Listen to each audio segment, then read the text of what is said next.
Good evening, YouTube, Facebook, and Twitter. Yo, John Aravosis here, Washington, D.C. Starting up TikTok on my right. So excuse me for ignoring you for a quick second here. Where is this? Here we go.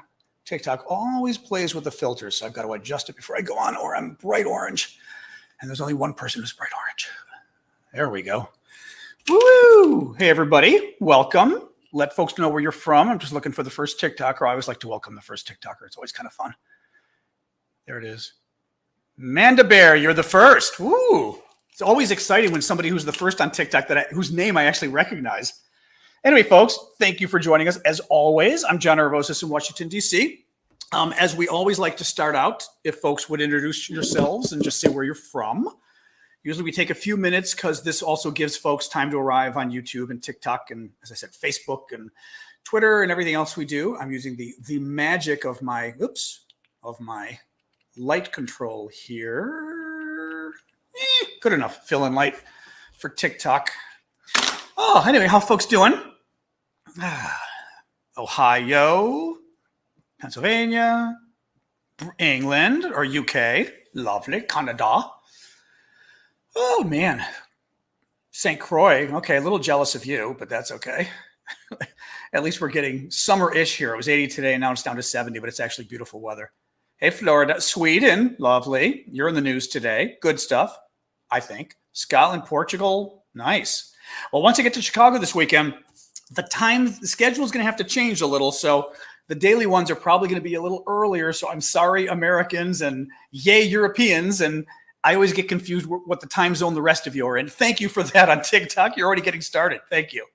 But yeah, I'm probably we always take a minute just to let folks join in, guys. So just introduce yourselves. That's why we're chatting about fun stuff first. Just waiting a minute or two for folks to join in.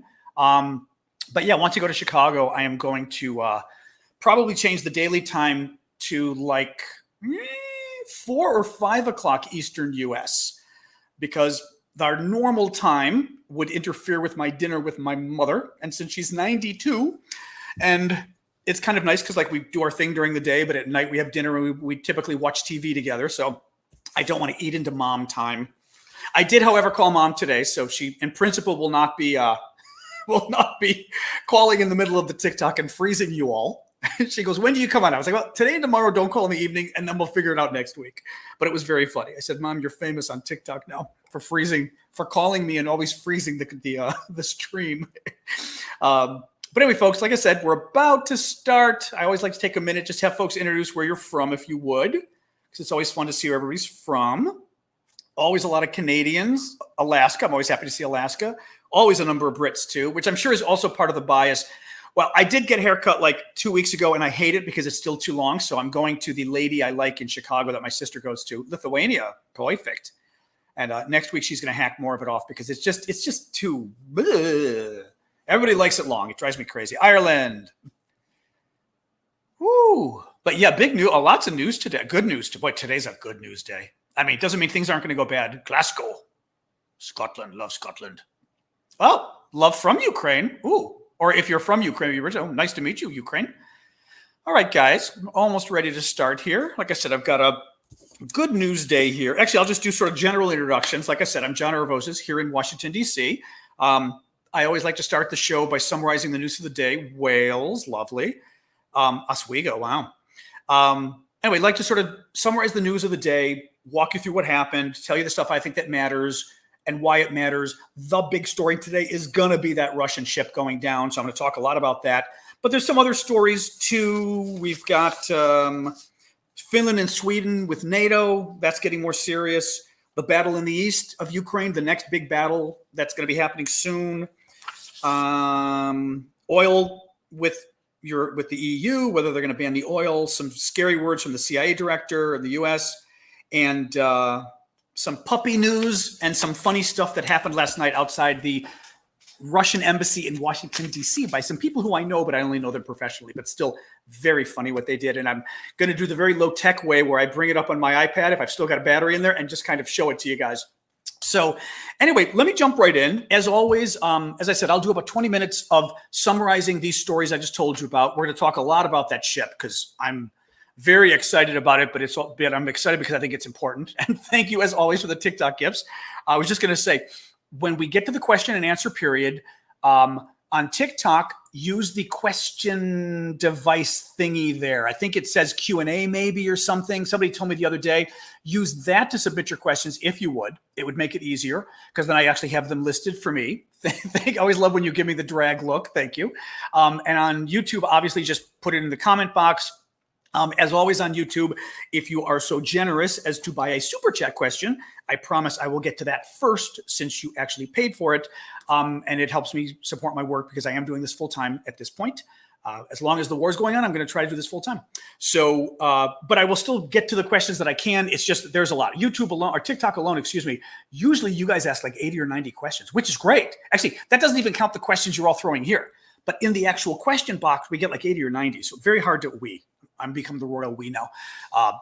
I mean, I think of you guys as a community now. So like we get questions, like all of us get questions.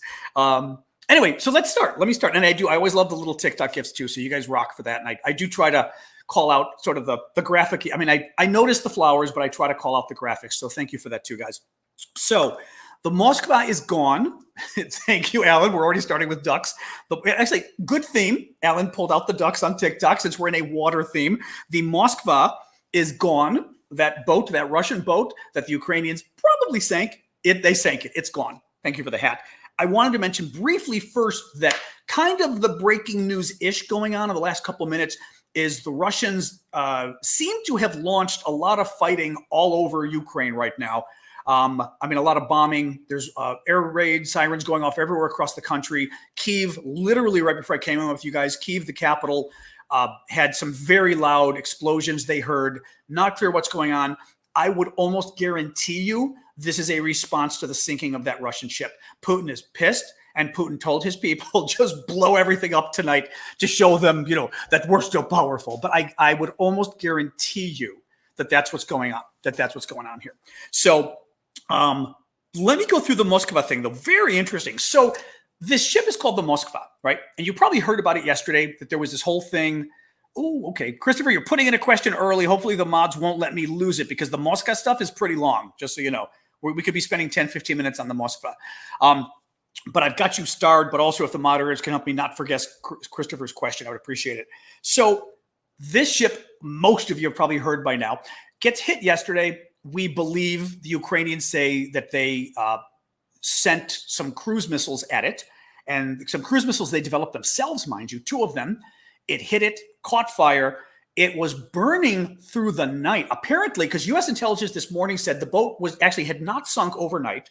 The boat was still up, but it was on fire through this afternoon. Now, remember, yesterday at this hour, we were already talking about this. This was already about an hour or 2 old. So for 24 hours almost, this boat was on fire. They tried to put it out. They removed the crew because these boats are also very dangerous. Lots of weapons on them, including the S-300, I just learned, which is one of those weapon systems that, that Ukraine's wanting. And they just got like one of them from Slovakia. So very important. But oh, God, where do I even start with this? Okay, this is the warship. And again, I didn't even realize this when it first happened. This is the Russian warship, go F yourself warship. This is the warship that told those Ukrainian sailors on Snake Island that, you better surrender or we're going to blow you up. And the Ukrainians turned around and said, Russian warship, go fuck yourself. It's that warship, which also makes you wonder whether this was intentional. And when I say intentional, meaning this was a vendetta. This wasn't just the Ukrainians going after the top Russian ship in the area, which it was. This was a vendetta for the Russian warship episode. Now, very interesting. So this ship was the flagship, meaning like the big ship. It wasn't just the big ceremonial big ship, like the biggest one they had in the, I was going to say Baltic, the Black Sea. I always make that mistake. In the Black Sea, which is right south of Ukraine, it was the most powerful ship. It had the most weapons from what I was reading. Oh, I've not seen that before. Thank you. The pancake thing is new. From what I was reading, half of the weapons they've got for ships in the Black Sea, thank you for the fireworks, were on the Moskva. And the pancakes again. Thank you, Kuman. I've not seen that before. Half of the weapons were on the ship that they had among all their ships. So half of their ship weapons are gone. These were weapons that they were using to bomb Odessa, for example. Remember that city, southwestern Ukraine on the sea, very famous old city, Odessa. And the Russians were bombing it. And there was a fear that they might try to invade by sea, do an actual amphibious landing. Well, they were using the Moskva to actually bomb Odessa. So now that's gone. But they also would have needed it to help if they were doing a land invasion. So that's bad too. The other thing is, I just heard on the news, in terms of the cruise missiles, which are these very good missiles, they fly low, they're hard to shoot down, that the Russians are using to hit land, a third of their Russian cruise missiles were on that ship. So Russians now have 1/3 fewer cruise missiles to use to attack Ukraine, at least in the south. I don't know if it was across the country or not, but huge. Now, what else was this ship for? This ship was important for air defense of other ships. So it had a wonderful radar system, not good enough. Oh, I'm going to get to that in a minute, like how it looks like the Ukrainians did this entire attack. Brilliant what these guys did. But it had a very good radar system that would be used to do air defense of itself and other ships. And it had these missiles we talked about, cruise missiles that it could launch to attack buildings and all sorts of things on land. And they can, cruise missiles typically can go very far, possibly hundreds of miles. Cruise missiles usually have a great range. Thank you for that. So what finally, I'm going to go through the rest of the thing, but what finally happened, because there was a lot of information last night, the Ukrainians said it was sunk. Some people weren't sure. The Russians finally put out a statement. Thank you for that, Archangel, or Archangelo maybe. The Russians put out a statement finally from the Ministry of Defense. It went through the Russian official state media. So we know we don't know it's true. We know it's an official statement that the boat sank. They were towing it into shore. A storm came up. The boat started to tilt and it just sunk totally. Now, it's still possible that the boat sank earlier and the Russians are lying. The Americans did say this morning that the boat had not sunk yet this morning. Now, few other things here. So a couple things. So the Russians are still denying that it was hit. They keep saying, a fire mysteriously broke out on the passive voice. A fire broke out. We don't know what happened. Well, at the same time, pancakes again. Thank you, Bex. The same time this morning our time, so afternoon Russian time, the Russians, I know I say ship, people, all the military types get upset when I call it a boat. It's a ship, I know. But the Russians moved like 6 of their other ships, not boats, away from shore and moved them further away. Now, the only reason they would have done that is they didn't want their ships to get hit by missiles. Well, why did they think their ships were getting hit by missiles? Because their ship last night got hit by a missile. The Russians basically confirmed that the Ukrainians were the ones who attacked the ship when the Russians today all of a sudden moved their other ships further away. You don't move the ships further away when you have an accidental fire, right? That was one big point. Now, let me walk you through what the experts were saying as to what they think. This is brilliant from the Ukrainians. What they think the Ukrainians was the ship insured. Yeah. By the way, $750 million with an M, $1 million ship, which is almost the same in euros, I think, almost around the same. 750 million is how much this damn thing cost. So now, they're out. Hugely important ship. So what happens last night? There's a storm taking place, or yes, whenever this was, there's a storm taking place.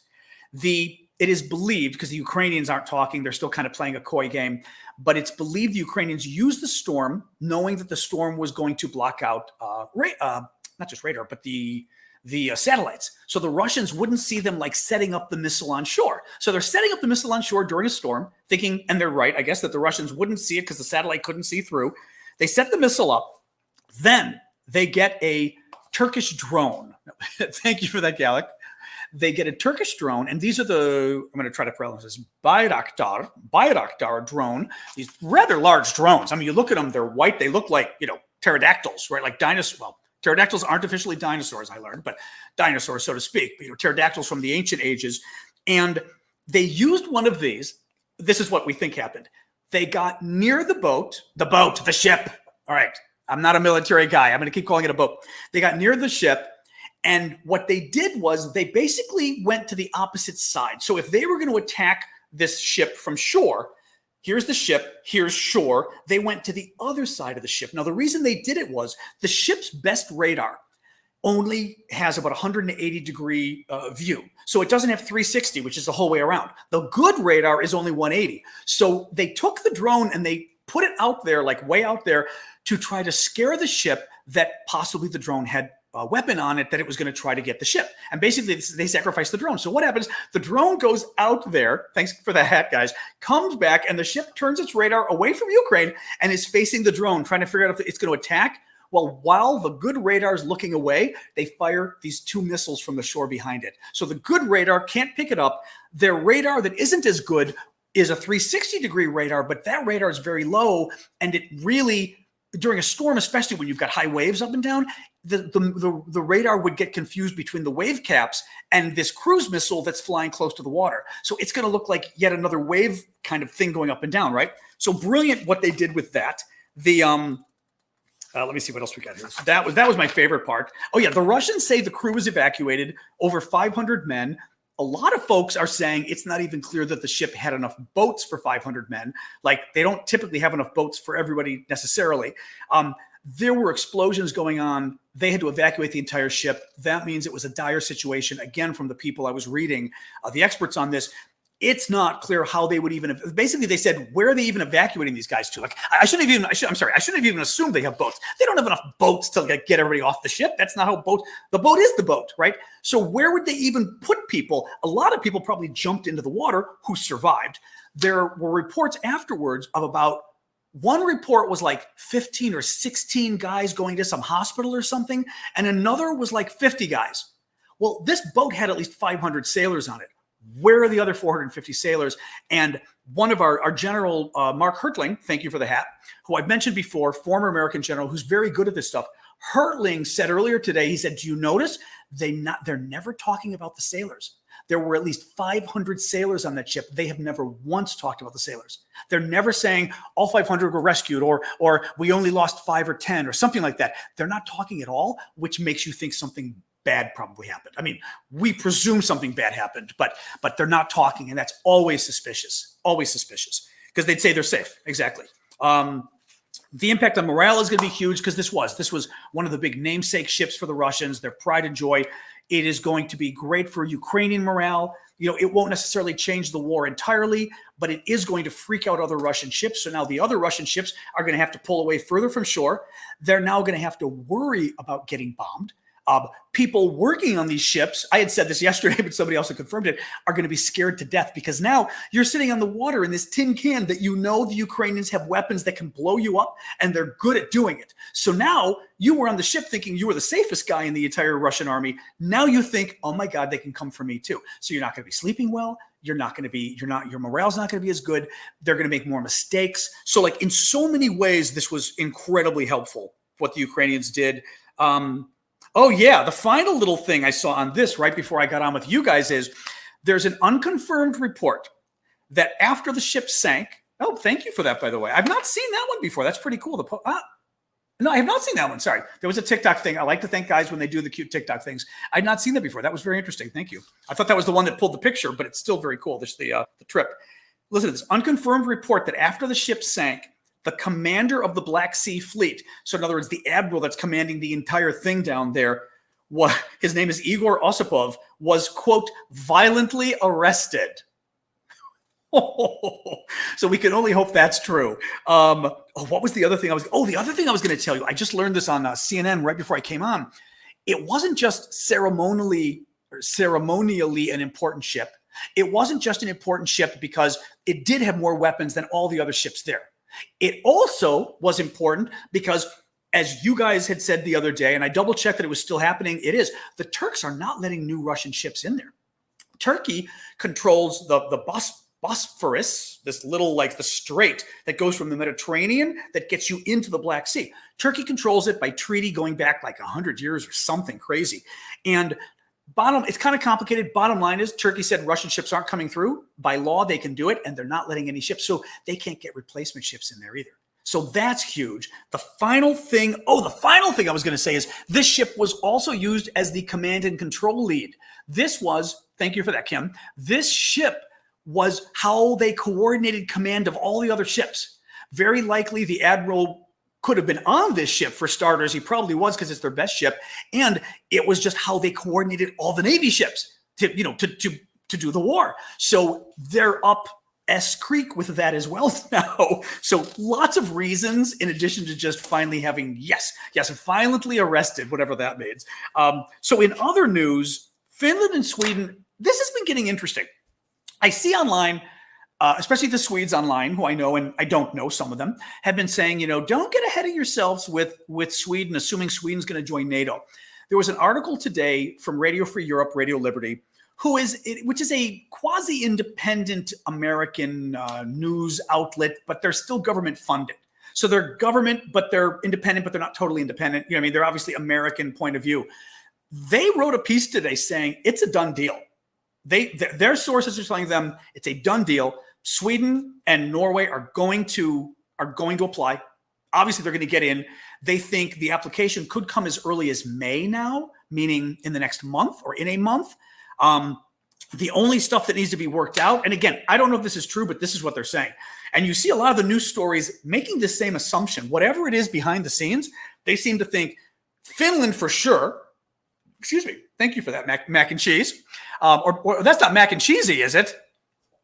I wasn't sure if that was my crypto buddy or just a different mac and cheese. You put the beaver out there or whatever it was, and you made me forget what I was saying. Finland and Sweden. So it seems to be that Finland is the one that people are really convinced is going to join now. And more pancakes, thank you.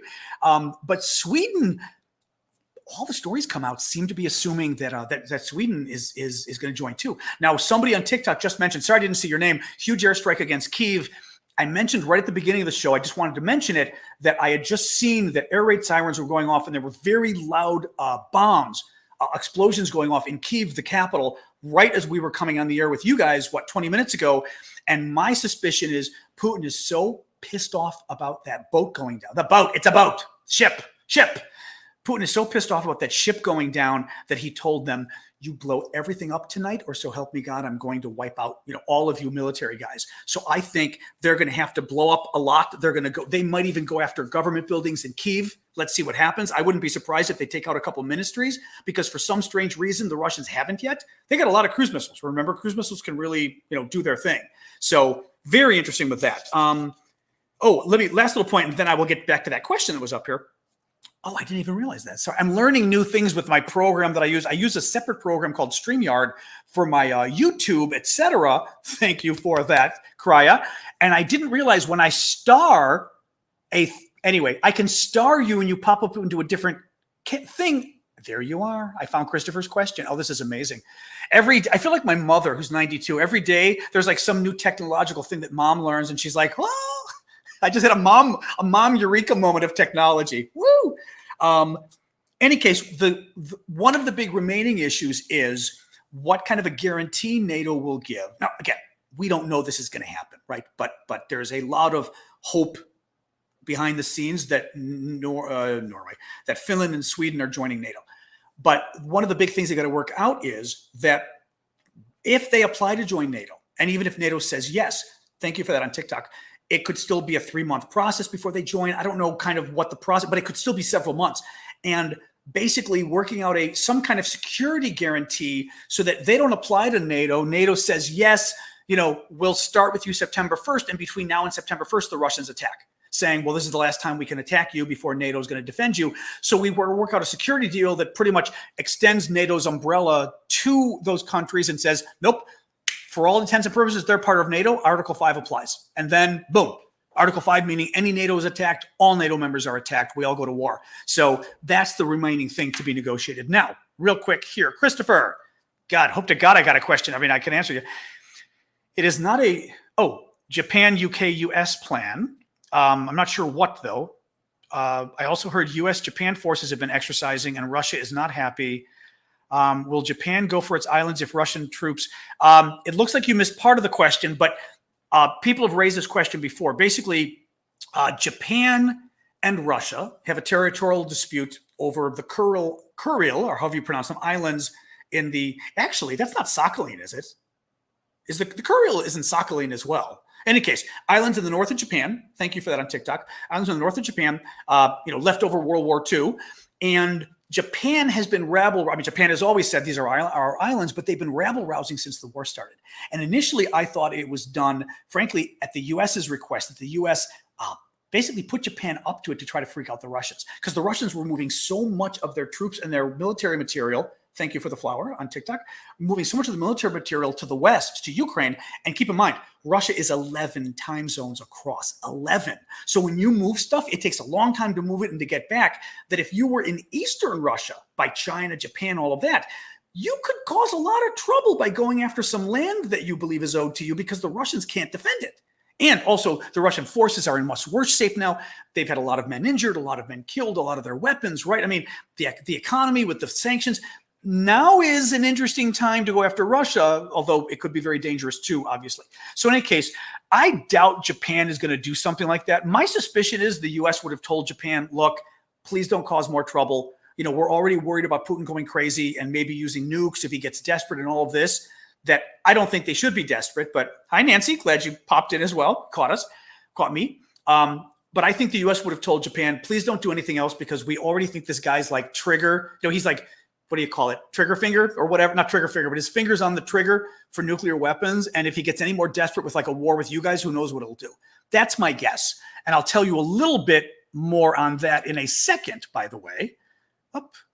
Trisha, hang on. It's funny. I was looking at that question. Oh, there's Trisha. Good. You're not too far back. And then I've got a little more news too. You're very welcome very much, Trisha. Were the ships firing missiles onto land? Let me read this first. If so, could Russia moving the fleet be a chance to rescue people, get more ammo to Ukrainian troops, and sending humanitarian aid? The ships were this ship was doing a lot of the missiles onto land. I'm not even sure if the other ships have missiles, like the cruise missiles that this ship had. I don't know if they did.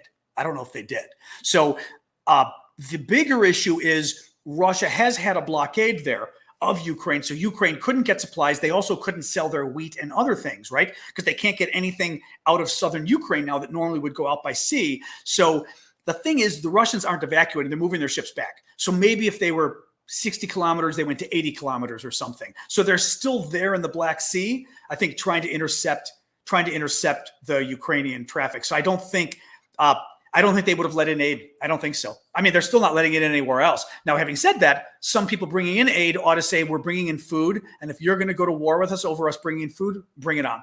You know, somebody, I think the U.S. or somebody should have said that. They should have said, screw you, shoot us. But that's me. Somebody else had just raised on TikTok, I might as well tell you, saying it wasn't a nuclear ship. Meaning they had nuclear weapons. I had heard from friends in Ukraine, they thought it was. At least what I saw either online on the news or on TV, I don't remember which, was that the ship supposedly did not have any nuclear weapons on it, but it can have nuclear weapons. But supposedly it did not. So who knows what to believe? Who knows?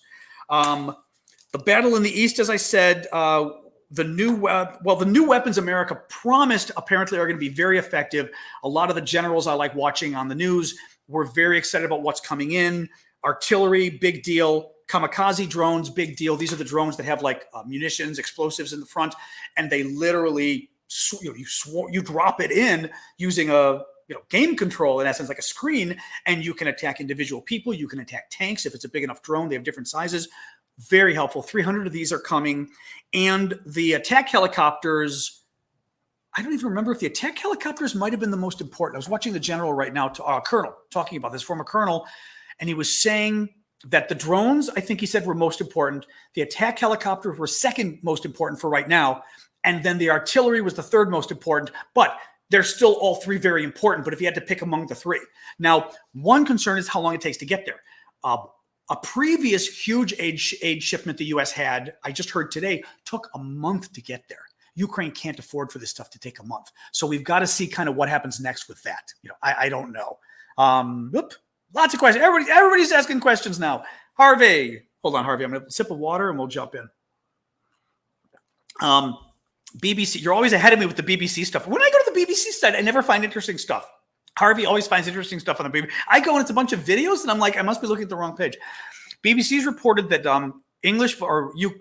British volunteers have been captured in Mariupol Do you think there'll be? Well, I did see if you mean a British fighting volunteer, I saw that, like a British Marine who went and volunteered and became active duty Ukrainian military service. He got captured. I saw that, if that's what you're talking about. I wasn't sure if you meant volunteers like human rights, humanitarian aid, but I did see a military volunteer was caught. Do you think there'll be any type of troop exchange for international volunteers? That's interesting. Will they be treated better than the conventional troops? That's real questionable. I don't know. It's possible. Oh, that's sorry. Taking a break to see this TikTok thing. I haven't seen that before. That was very interesting. Was it a mirror? I'm not entirely sure what it was, but that was kind of cool. Thank you.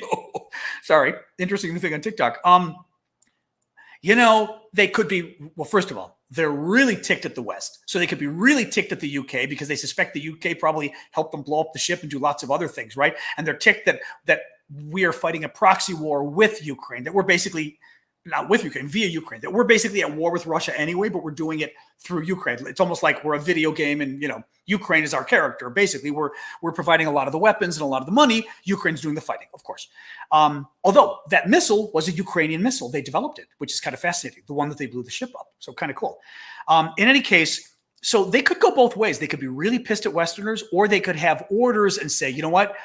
As much as Putin talks about he wants to get the West involved, Putin does not want to get the West involved. We're having a hard time winning this war. And the last thing we need is America, Britain, France, Germany, Poland, Norway, everybody, not Finland yet, but all these countries to come in too. Russia couldn't handle it. They would die if that happened. So I don't see that happening. Troop exchanges, it just depends. I mean, if the Brits tell the Ukrainians to try, the Ukrainians can put the guy in and see if they'll do it. I would think Putin might want to hang on to a Brit for sanctions, is my guess. That would be my guess. Mama Kendra, 04. A potential French president is suggesting, I saw that Marine Le Pen, French presidential candidate, is suggesting countries regain ties with Russia. Not verbatim, but that's the gist. Yep, this is not good. Also anti-NATO. I saw that, yes.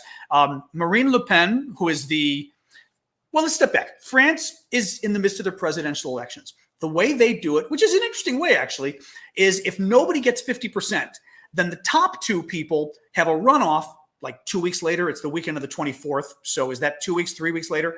And they then go against each other again. Well, the top two are President Macron, who's the current president of France, and Marine Le Pen, who runs the far right, often racist, immigrant-hating, little bit fascist party. Used to be called the National Front. I don't know, maybe Mama Kendra, you can say whether, I thought the name changed. Like they were trying to pretend they were better than when her father ran the crazy thing, but total racist, fascist party, basically. But sadly, they've got the best numbers they've had in France so far. I don't remember what they were, 23 or 27, whatever their numbers were. The bigger concern is in the runoff. The latest poll I saw the other day said that Marine Le Pen, the fascist, has got 45% of the vote. Macron has 55%, which is great. 10% is a lot, but not when you're running against a fascist. That's pretty scary. That's pretty scary. In any case, yeah, she had made noise about how we need to build up a new strategic relationship with Russia. Thank you for that on TikTok.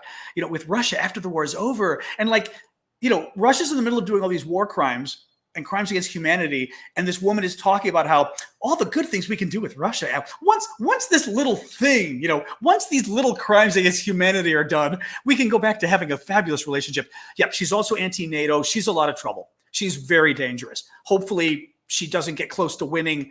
Hopefully she doesn't win, period. But even getting close to winning is kind of scary. It's scary that in a lot of our countries, my country included, this kind of, I would almost say, extremist ideas are getting a little more strong, which is scary. Excuse me, Andrew Mason. Good to see you again, Andrew. The Moskva, which is the Russian ship, going down means Russia won't use troop ships to invade Odessa. That's what we're hearing. Worst losses at sea. Oh, the worst losses at sea are troop ships. The U.S. lost 1,100 on the HMT Rona in World War II. Yeah, and you probably do. I don't know the details of how amphibious landings work or whatever, but this ship was what they needed. And what I had read and what I'd been hearing at least was losing this ship makes it far less likely now that the Russians are going to try to invade Odessa by sea. Because there was talk about it. Thank you for the hat, Jay. There was talk about it, and it was still not clear. The Russians had been bombing it, but they'd been using this ship to bomb Odessa. And now it certainly throws those plans, throws a wrench in those plans. Yep. Again, it's great. I mean, on so many levels, this is great. The fact that I'm excited about it, I'm an American. I'm thousands of miles away, and I'm excited about this stupid ship going down. You've got to imagine how it is for the Ukrainians. It's just the morale it can do. Oh, okay. Christopher Constanza wanted you to know something. Okay. Is this what Christopher said? Hang on. I missed something. Japanese and U.S. officials are shooting down rumors that Tokyo, one of the United States' closest allies in the Indo-Pacific, will be next to join join NATO. I'm sorry. Oh, to join NATO, you mean? That's interesting.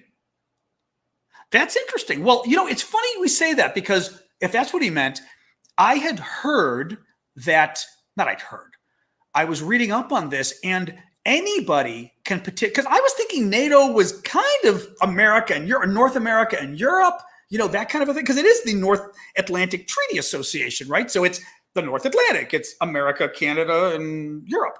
Well, there actually is no requirement on who can join. Any country can apply to join NATO, but we've obviously got requirements on who we let in and everything else. So it would not be unthinkable for Japan to join.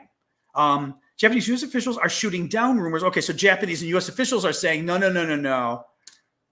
We'll be the next to join. That's really interesting. Okay, that's very interesting. If that's what you mean. Yeah, I did not realize that's what you meant. Fascinating. Just looking here, did I miss anybody else's question?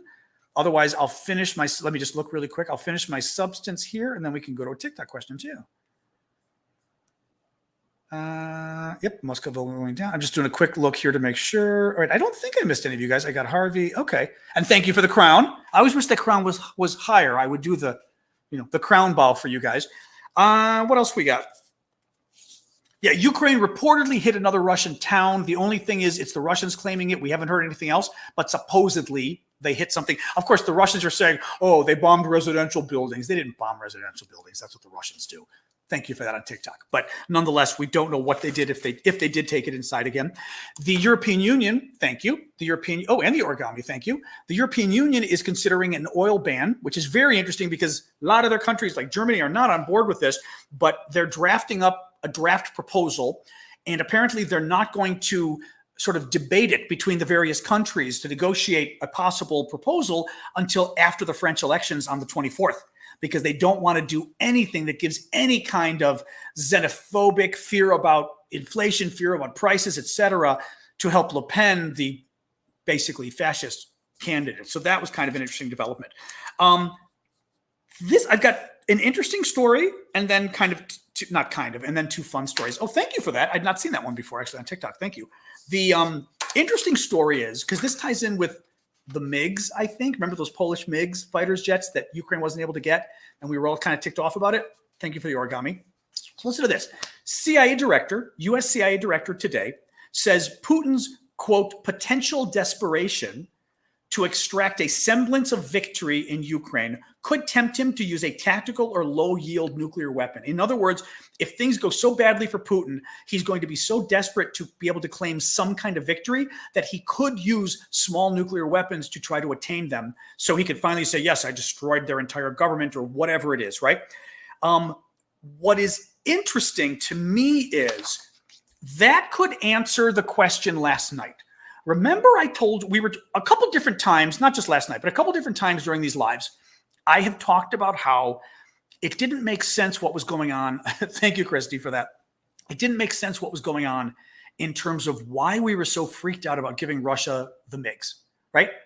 Poland was afraid. Poland wanted to give them to America to give, and America was like, we're not giving them. Poland can do it. And then the deal died, and we were like, what's wrong with you people? And then we were afraid to give tanks, and then we started to give tanks, and then the German tank deal kind of went away, and now there's maybe a Slovakia one, like all over. Thank you for the crown, all over the place, right?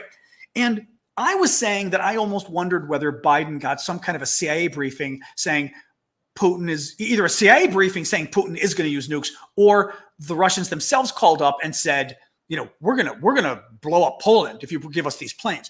Well, this is interesting because if the CIA director was telling Biden, if Putin thinks he's losing, I think he's going to use nukes.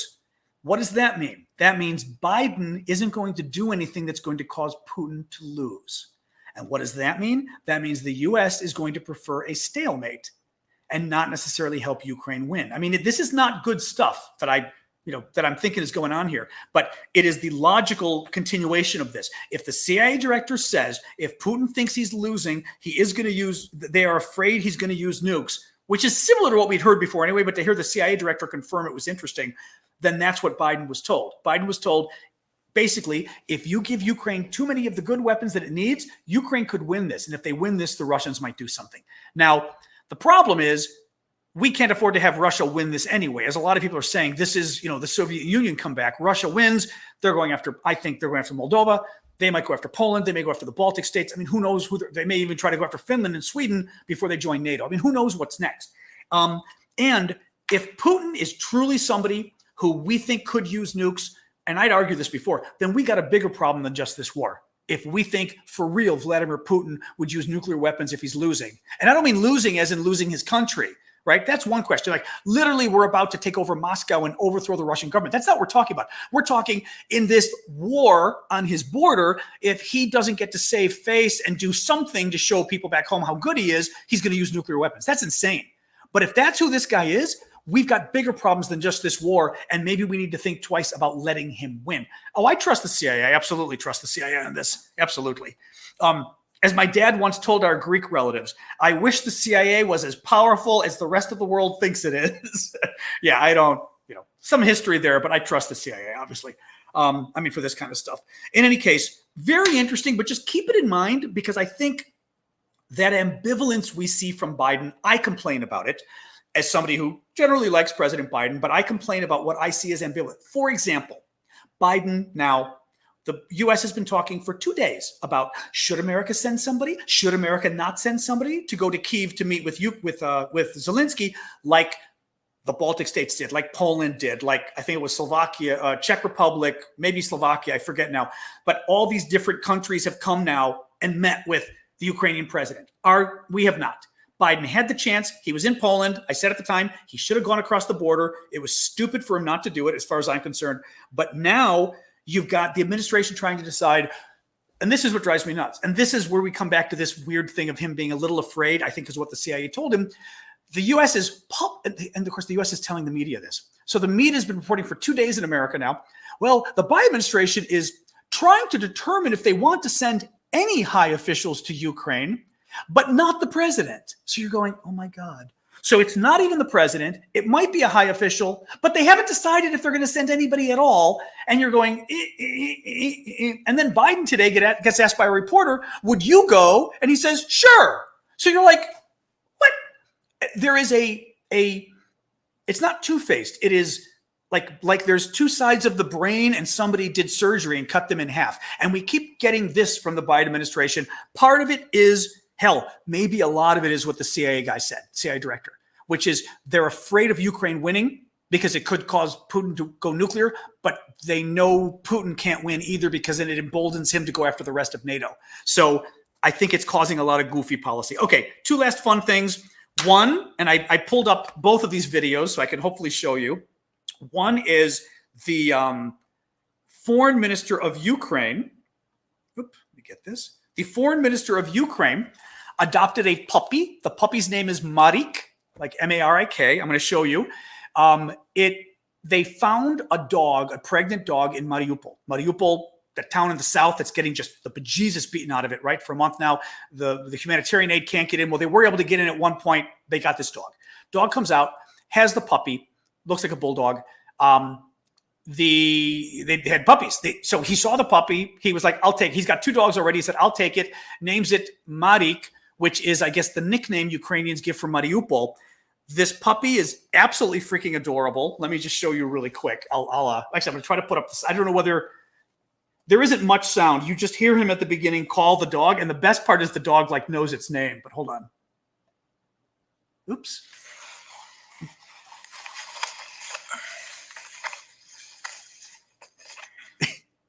Oh, let me go to the beginning. You couldn't hear the name, though. Marik. There we go. I just love this thing. It's like this cute little bulldog. He's Marik, and the dog just kind of looks up. It's adorable. The other thing, actually, I was going to show you a couple of these. These were some memes and things going on today, which I thought were really cute. This was one of Putin, because if you'll remember if anybody who was on last night, now it's backwards in TikTok. It says Putin is pointing and says it was moose and squirrel.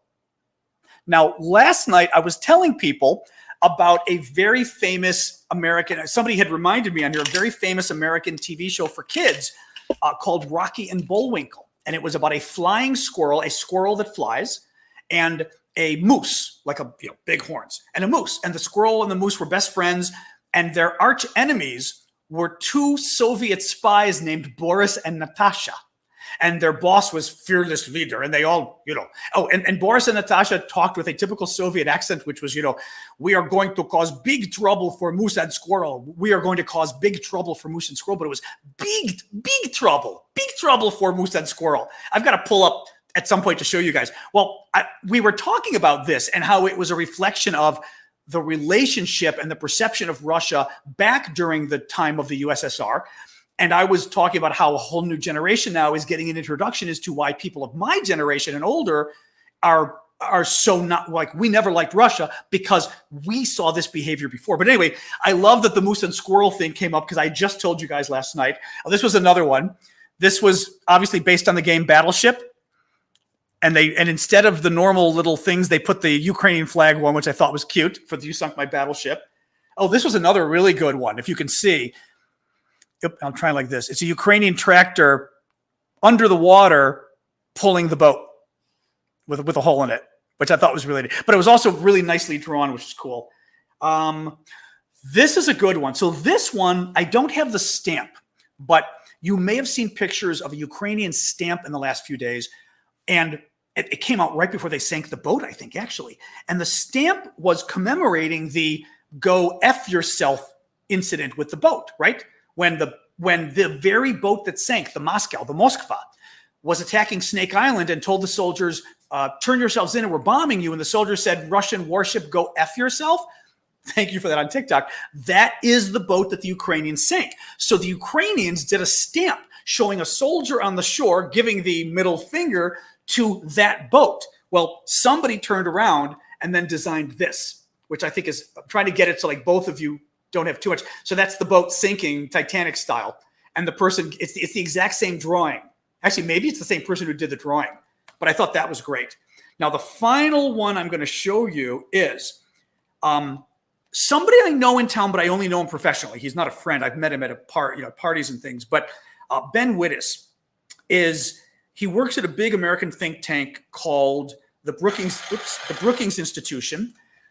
He also runs a very well-known blog for legal issues called Lawfare blog, Lawfare, F-A-R-E blog.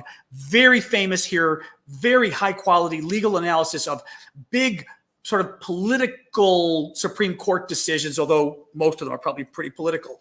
And he, a couple of weeks ago, he pulled this stunt at the Russian embassy last night here in D.C. A couple of weeks ago, he's advertising on Twitter and says, hey, does anybody know anybody who lives in those apartment buildings across from the Russian embassy?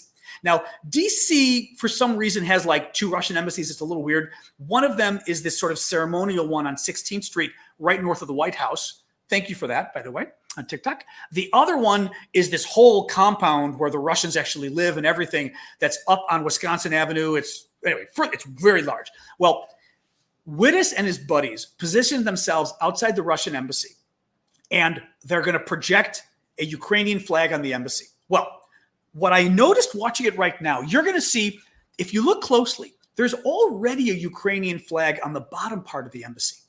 And the Russians have taken a white light and shined it on that bottom part, hoping the white light will kind of mess it up. Well, Wittes, they got a second machine, and they've now got a second Ukrainian flag they're going to put on the embassy. And you have to, exactly what somebody's saying, and the Russians tried to stop them from doing it, and they were very unsuccessful. And you've got to just watch this because it is the funniest damn thing. I'll try to do both of you. Actually, I'll do it this way.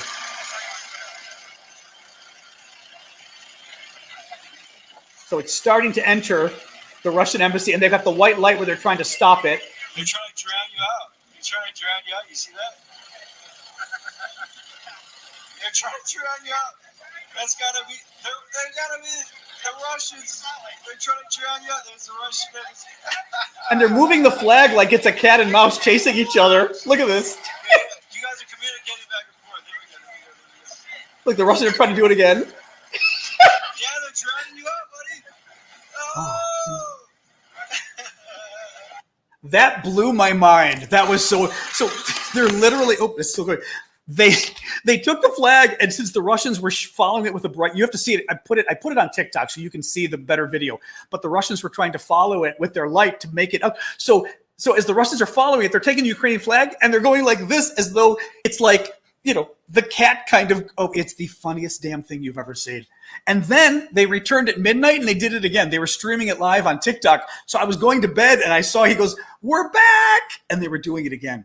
So and it's just funny. It's psychological. It's funny. I mean, somebody had said that they didn't think it was funny and they thought they should be raising money. There's lots of ways of helping. One of them is going out late at night when you don't need to and giving the Russians a very hard time. Thank you for that on TikTok.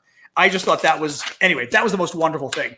So anyway, my news summary went long, but that's because we also got into a lot of the other stuff. And this Das Boot, this ship thing was such an important topic that we had to get into it.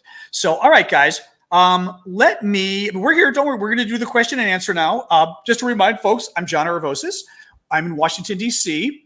Typically we start, although this is a little long today because this ship exploding was such a huge story. I do the news summary, we talk about it, and then we get into questions and answers all about Ukraine. So I'm going to jump to the questions and answers on TikTok. Do submit them if you can through the question thing. Oh, the levity is always important. The question. Yeah, see, we've got 146 questions on TikTok alone. That's what I'm saying. Like, there's no way for me to get through all the questions. I apologize, but it never works that way. But in TikTok, I wish there was a way for you guys to highlight the questions. On YouTube, at least, if you buy a super chat question, I will go to it first. Otherwise, I will still go to the free questions back and forth. So don't worry about that. Could Ukraine join NATO if they win? Ukraine could only join NATO if NATO lets Ukraine join NATO. That's the problem. NATO wouldn't. NATO has been stopping Ukraine for 14 years from joining. And basically it's because they were afraid of Russia. They were afraid of pissing off Russia, angering Russia. And I think it's the same thing now. They're going to say, even if Ukraine wins, they're going to say, this war just happened. We don't want another war. I think they will always find a reason not to let Ukraine in unless Russia literally dissolves and becomes 5 other questions or something. I mean, there's no other way to do it, unfortunately. I'm going to grab another TikTok question because we had done several on YouTube in a row. Well, Sweden, Nick Pereira asks, when will Sweden join NATO? We talked about that at the beginning, Nick, but basically a lot of people here, at least in the media, seem to think, and from talking to their sources, they think it's a done deal that Finland and Sweden are joining. They think it could be as early as May that Sweden and Finland decide they want to join and they submit the application to NATO. But they could submit an application as early as next month. Obviously, this still has to go through the legislature of each country, the parliament, but that's supposed to happen in the next few weeks in each country. Sweden, thank you for that on TikTok. Finland, I don't know if it's a resolution. I don't know how you do it in Finland, but it was being introduced this week and then debated for the next few weeks. Sweden, the prime minister had said something similar. She wants it to, she said, there's no reason to wait. We should debate. We should come up with a firm answer now, whichever way we go. So, it could be, they could join NATO. They could be joining NATO in 3 months if we get there. It's possible. It's possible. Amazing, really. How much the dynamic has changed because of Putin. Somebody earlier, I think on TikTok, was putting up the poll results, exactly how the polls were never very good for joining NATO for either country. And then when Putin invaded, everything changed. And basically because Ukraine and Finland are getting worried. Understandably, they're looking at it and they're saying, okay, exactly what's happening. The West is helping Ukraine, but the West doesn't want to get into a war in Ukraine because Ukraine isn't a NATO member. And they're saying, oh my God, the same thing's going to happen. Putin invades Finland, Putin invades Sweden, and get what's going to happen. NATO's going to give a lot of weapons, but they're never going to join the war. And that's because they're going to be afraid of nuclear war. Whereas if they're members of NATO, then maybe we don't have a choice. Oh, I know. Sweden is still saying no. That's. I mean, somebody just Frashero is just saying on TikTok, Sweden's saying no, and that's correct. I mean, especially the Swedes online keep saying this is not a done deal. The media, for whatever reason, is acting like it's a done deal. I don't know why. Let me get one more TikTok question because I did do several of the YouTubes in a row.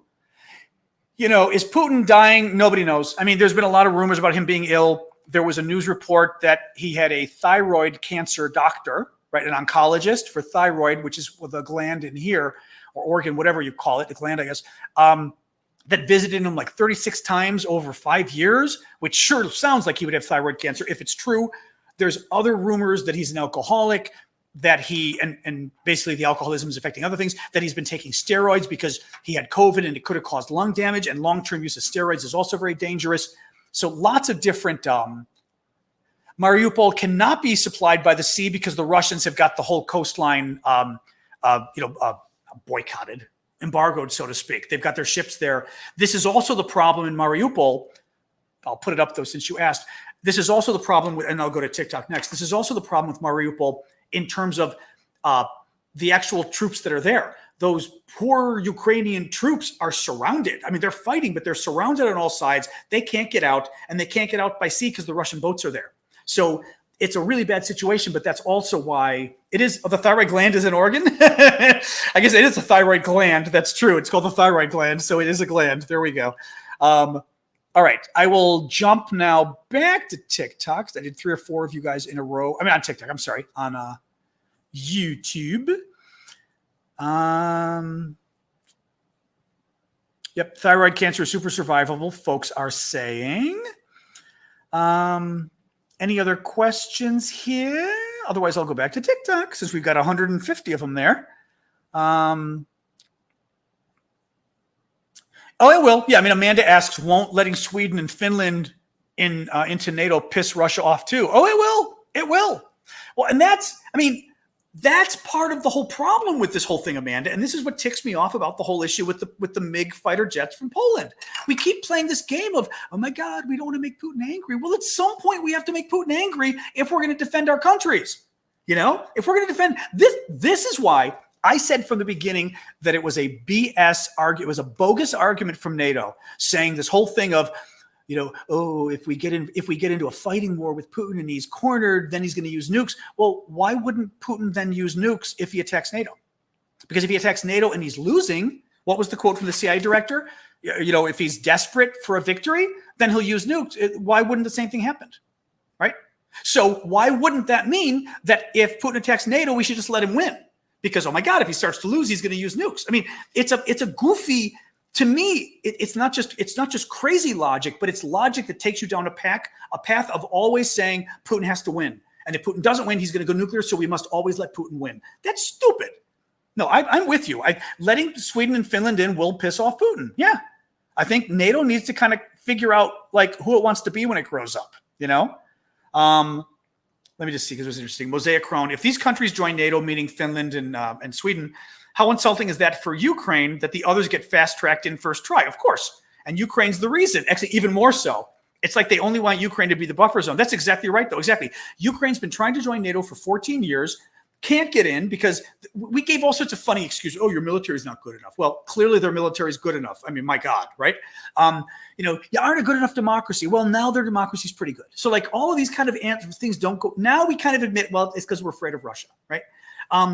But we're going to let Finland and Sweden join because we're afraid of Russia and because Russia attacked Ukraine. And it's like, exactly. Like basically Ukraine had to get invaded and suffer in order for us to help the other countries and not Ukraine. It's on so many levels. I don't like it. I agree with you. I don't like it. Let me jump back on TikTok for a couple. Convoy still coming in. Lizzie asked about the 8-mile convoy. There's actually a couple convoys now. There's more than one convoy coming in from Russia east of Ukraine and kind of northeast and east. They were saying one is coming in from like Belgorod, which is that town across. If you look at Ukraine northeast, thank you for that user bum or whatever that name was. If you look in northeastern Ukraine, you've got I'll take this question away here. you've got Kharkiv, the town, the second largest city, just inside of the border. And then on the other side of the border, Belgorod, Russian town. Well, what happens? That's the town where the Ukrainians look like they blew up the oil depot. It's the town where the Ukrainians probably blew up the ammunitions depot. It's the town where oh, thanks, Lisa. I appreciate that. It's the town where the Ukrainians blew up the bridge going over the overpass for the trains. So they're saying like really the central supply depot for the Russians coming in, at least from that part of the country. So that's one, but I think there's a second convoy that's east. The one we were hearing about, the 8-mile one you're talking about, I think it's the one that's to the east. But no news on it other than the Ukrainians did hit a convoy. I don't know where today, but they did hit a convoy. The experts on TV, the former generals were saying that yes, there's no reason Ukraine can't start hitting the convoys, and it's probably a good idea. But as the general said on TV, I don't know what the plans are, and the Ukrainians obviously have a plan. The Ukrainians have a plan.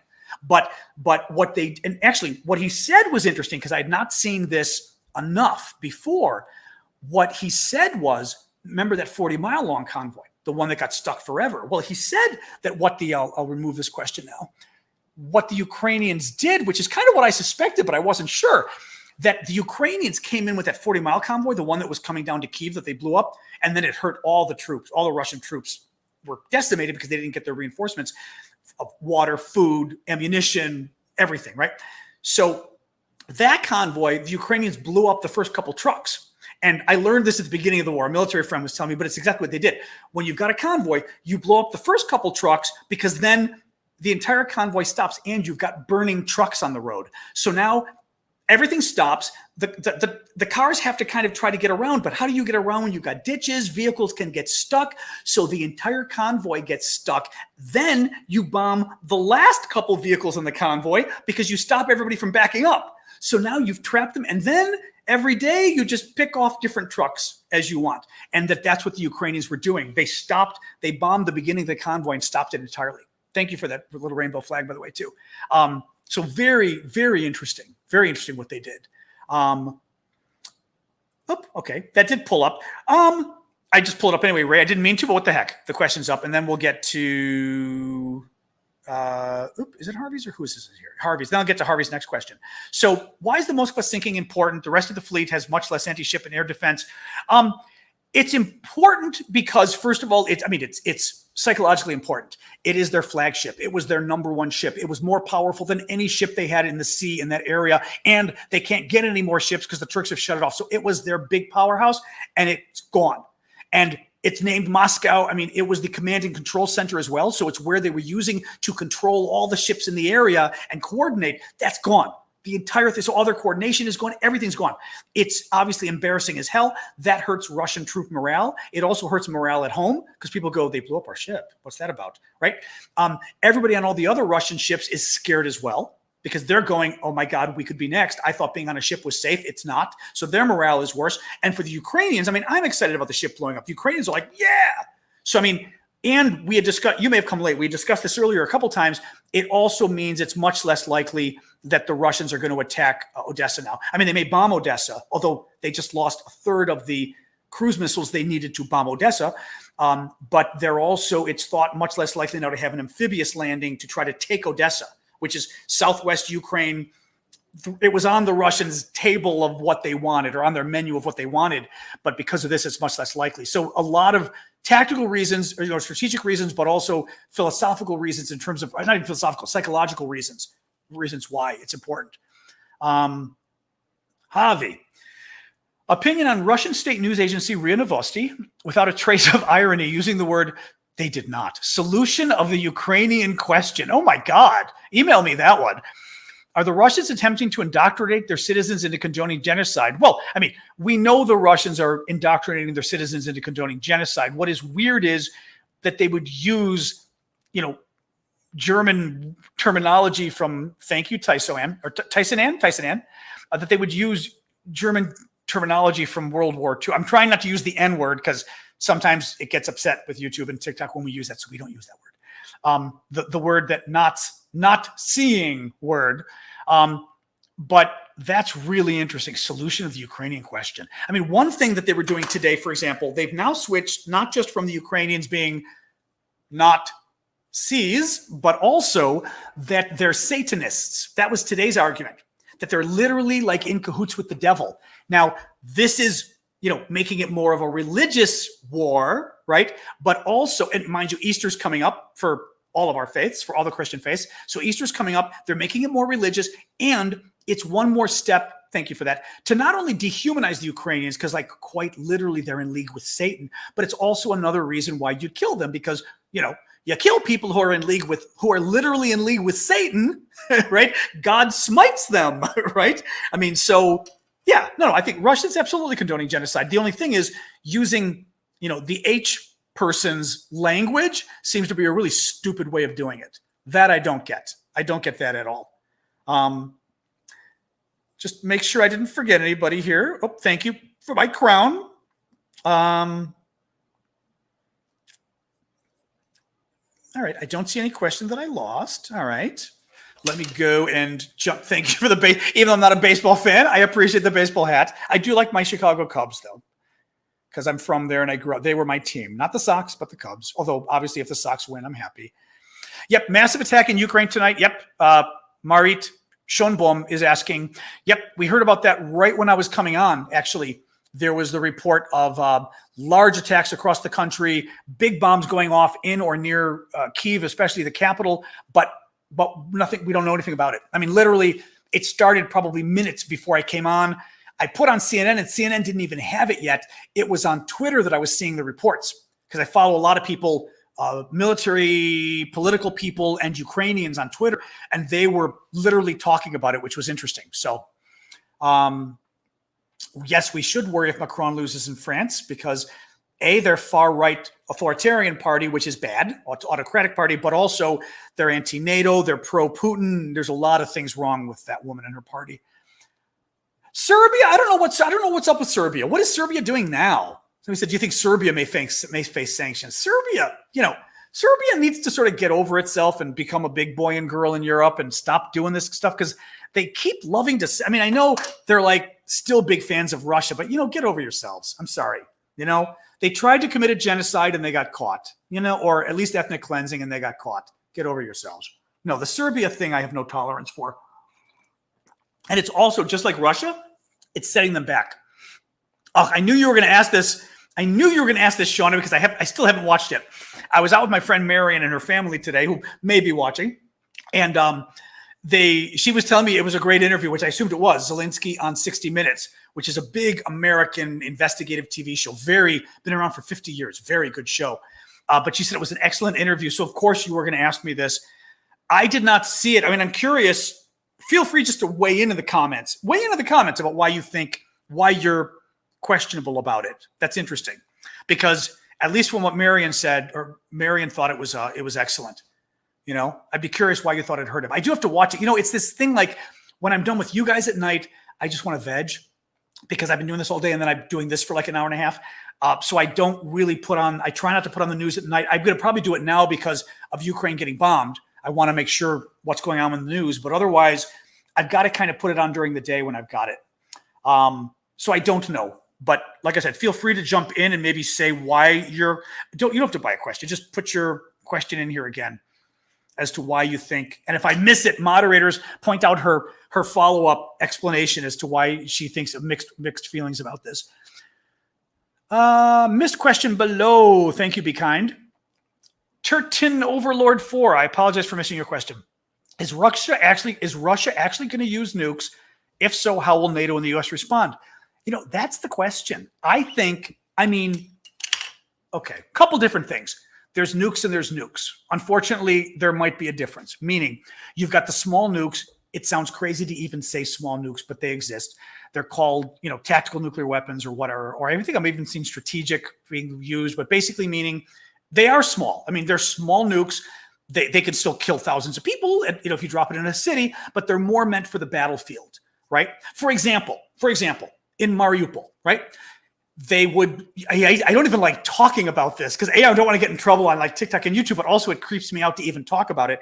But, they could use one of those weapons and they probably would wipe out all the Ukrainian resistors with one bomb, right? Or two bombs like that and wipe them all out. So that's when they say it's tactical, meaning they're not dropping it to blow up a city. Thank you for the flag, Candace. They're dropping it to cause way more damage and maybe some psychological impact. Now, the problem is, our CIA director seems to think that Putin might use them. Our government has warned that we think he might use them. Certainly, he would use chemical weapons. I mean, Syria officially was the one that used it in Syria. It was the Syrian government that officially used them in Syria, but Putin has used them before. He uses them all the time on dissidents and to kill people like that. So I just feel like, and I was going to say, and then there's the big nukes, like the actual intercontinental missiles and all that. He's not using those. He knows if he uses those, we use ours, and it's all over. That's not going to happen. And the important point to remember with that is a lot of our missiles, maybe all of the British missiles I had read, their nuclear missiles, are, thank you, Beefcake, for that, are in nuclear submarines. And those submarines are hiding, not at the bottom of the sea, but 1,500 feet down or so, 1,200 feet down. Very hard to find. Guarantee that many of those nuclear weapons will survive a nuclear war. Guarantee. So that if Russia were to attack our countries itself with nuclear weapons, we would have enough to destroy them as well. So that just isn't, from my point of view, that's never going to happen. Unless something crazy happens, like literally a terrorist pushes the button, or in Russia the system breaks and sends its own nukes because Russia doesn't keep its military in good condition, right? But Putin using those, I don't see. I think he's nuts if he uses a tactical one. What I worry about is what would NATO do? Because like you said, if they're so afraid Putin's going to use nukes, if Putin uses a small nuke, then doesn't that mean if we attack, he'd use a big nuke, right?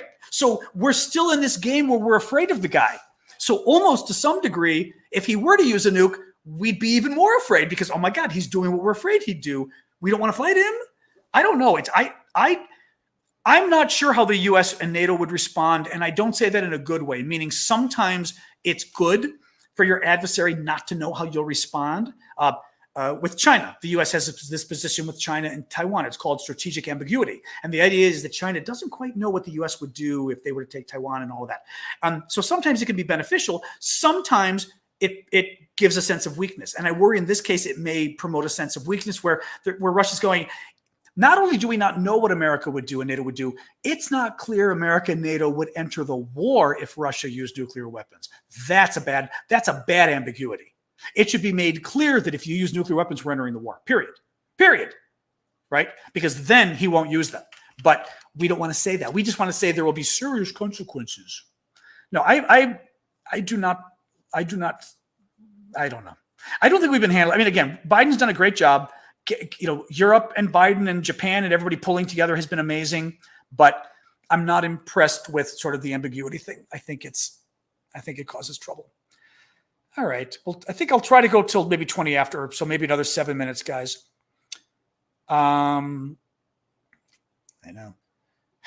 What happens to Moldova if Ukraine joins NATO? I mean, Moldova's worried right now anyway about what happens to them next because Putin's been making comments about Moldova, the same thing he says about Ukraine, where the NZs, it's a country of NZs, as a justification for invading. And I mean, they already occupy part of it, but invading and getting more. Now, it was thought that if Russia got Odessa, which is right on the sea, thank you for that on TikTok. I always love those. That if Russia got Odessa, I didn't see that on the bottom too for the sea. Thank you. If Russia got Odessa, which is in the southwest, which now is less likely because the Ukrainians blew up that big ship, the Moscow, Transnistria, exactly. That's the territory in Moldova. But that if Russia were to get Odessa, thank you, Pamela, the next step would have been potentially to go after Moldova too. Whereas now that Odessa might be off the plate because they lost this big ship, Moldova might be in safer. I also think the Russians are nuts if they think they're going to go after they're going to get into another war now. Thank you, Flower Lady. They're nuts. They can't afford yet another front in this war. Thank you for the pancakes. Raymond Berry. Excuse me one moment. Do you think the sanctions on Russia will have an impact on Putin's ability to influence foreign elections like France?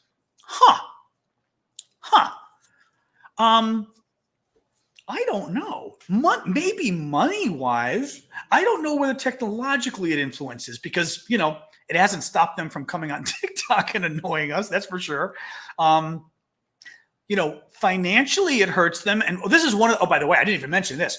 Marine Le Pen's party, who's the, I say, fascist party leader in France that is going to be in the runoff election in a couple of weeks, they took money from Putin back like in the late, was it 2018, something like that? Her party took a loan from the Russians and has been paying it back. It's insane. The ties, it's just like it's on its face what they're doing. So I'm not sure whether the sanctions, now the one thing the sanctions might do is, maybe it kicks out, thank you, Brenda, maybe it kicks out some of the diplomats that would have been used to help, cause trouble on the ground or something. Certainly it doesn't help. What I mean is certainly doesn't help Russia. So the sanctions probably make it a little bit harder, but I'm not sure. I'm not sure it makes that big of a difference. Unfortunately, I wish it did. I'm just looking. We are getting a little feedback on the 60 minutes. So Diane liked it a lot, thought it was great. Let me look here and see if anybody else had weighed in.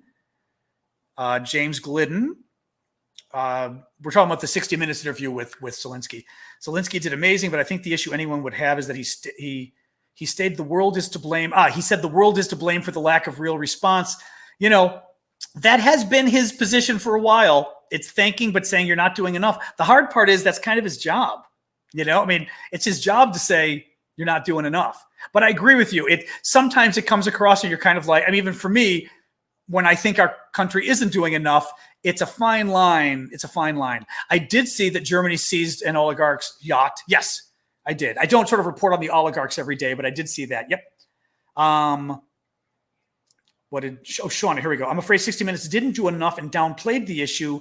Oh, that's interesting. Okay, that's interesting. He himself did excellent. Yeah, it was definitely advertised here, Let me see if there was more on that. Okay, Anna weighs in too. Ivanova Bissell. He called the world on witnessing genocide and not doing more about it. The comment about looking ourselves in the mirror was powerful. Yeah, but we are. We are. That's the thing. And I will say, to some degree, it's really good because the world has rallied to help Ukraine. On the other hand, you can see how things like World War II happen where the world rallies but go, we're going to help as much as we can, but we're not going to really get involved, even though we say it's genocide, we say it's war crimes, and we say it's crime against humanity, but we're not going to really get involved. We don't want to fight. And when the war is over, Mr. President Crimes Against Humanity, we'd love to do trade with you again, because that's going to be the next thing happens after the war. We all start trading with him like everything's normal. So it's very, very weird. No, Zelensky's not wrong. I think maybe what bristles people a little is we're so used to blowing off countries in trouble who we at least initially don't think strategically matter, right? So I think that's part of what's going on is, and let's face it, we did not. Who was it? What was it? Our former Secretary of State or somebody who in January said, it doesn't matter. Like Ukraine doesn't matter. It doesn't matter who wins, or it doesn't matter if Russia invades. Oh, no American cares. No American cares about Ukraine. Well, guess what? America cares. But before, Ukraine wasn't considered strategic. It wasn't considered that strategically important. It was I forgot where we're even going with this. So I think from an American perspective, we're kind of impressed at how much people care about Ukraine when they tend not to care when Russia oppresses people. So in that way, it's pretty amazing how the world's come together, but the world still hasn't gone far enough. So like the world gets an A+ for effort compared to what it always does. It doesn't get an A+. An A+ is like the top grade. So it would be like a 20 for you Europeans. In France, they say, what was it? Something like only God, like in France, the highest grade is a 20, but the highest they'll ever give you is a 16 because somebody told me either the saying is or their teacher told them this because only God is perfect, which I thought was hilarious. I love that. In any case, all right, guys, one more question and then we'll ship it to the part. I'll grab another TikTok because you guys have been patient. And if there's any like quick ones I can answer, I'll do that too, maybe. If Zelenskyy were assassinated, it gets interesting because I think he'd be an instant martyr. His people, it's funny, it might demoralize and create a martyr at the same time for people. You know, I mean, I was comparing this to Fringe the other day when their daughter gets killed and her face goes everywhere. You know, I could see posters of Zelenskyy, like the Obama poster, you know, of Zelenskyy all across the country if he were to be killed. You know, and internationally, I think we ourselves feel like we've got so much invested in him that not invested, but I mean vested in him, meaning like we take it personally how he's doing, that it would depress people, but it also might make people even angry at Russia. So it might even make them fight harder. It might. Look at one more here, and then I do see that question over there. Annie, hold on, pull up Annie Babani. I'm never going to say that correctly. Did you watch the Netflix show Occupied? Nope, it's been removed. It was about Russia rolling into Sweden uninvited. Oh, interesting. Oh, that's interesting. I would have watched that. That's interesting. Strangely prescient. Yeah, I mean, well, and again, this is. And maybe we sort of conclude with this thing, talking about, you know, NATO again and Finland and Sweden. But I think both countries, maybe both countries actually thought that, you know, when push comes to shove, we're friends of the West. I mean, you know, Sweden is one of us. Finland, it's funny. Finland, even for Americans too, like Finland, we don't hear about you as much. You know, you don't meet as many Finns. You meet a lot of Swedes. You meet some Norwegians, meet a lot of Swedes, Danes, 50-50. Finns, you never meet Finns. You don't hear about Finland. You hear about Sweden. So it's like you guys really are one step removed even from the rest of Scandinavia, which is interesting. But I wonder whether Finland and Sweden didn't think, yeah, but if Russia were to invade, of course NATO would come and defend us. The West would defend us. And now they're seeing that defense might mean we'll give you a lot of weapons. You know, but when Russia comes rolling in, we're going to go, not our fight. And they're finally realizing, let me go one step further. They're finally realizing that we wouldn't join the war to help them, but they're also realizing that Russia is a threat again. And I think for a lot of us, one of the big issues in retrospect in the American election, presidential election 2012, President Obama was running for re-election for his second term against Mitt Romney, the Republican. And Romney was asked a question, some kind of question like, what is America's biggest geopolitical threat or something? And he said, Russia. And everybody made fun of him for it. And the Democrats especially made fun of him for it and said Russia. And I think Obama even made a joke I saw the other day and said, hey, Mitt, 1985 is calling for, you know, something like that, right? Oh, thank you for the swan, by the way. 1985 is calling for your foreign policy, basically saying, Russia, that was the Soviet Union. They're not a problem now. And everyone now is realizing not only is Russia a problem, but we're basically, the Cold War is back. The Soviet Union is back and the Cold War is back. So now all those countries that used to worry about it, like Finland, Sweden, Poland, and everybody, are once again going, Germany too, but Germany, you know, less so, are going, oh my God. Well, Germany, because Germany's got a buffer now. Germany didn't have a buffer before. Now Germany's got Poland. So Germany's like, and Eastern Europe, they're like, hey. I mean, they got a little more protection. But now you're seeing the countries in front. The Baltic states have always been strong, obviously, about Russia. I mean, the Baltic states never felt like, Russia, you know, we don't have to worry about them anymore. They always were warning us, and they were right.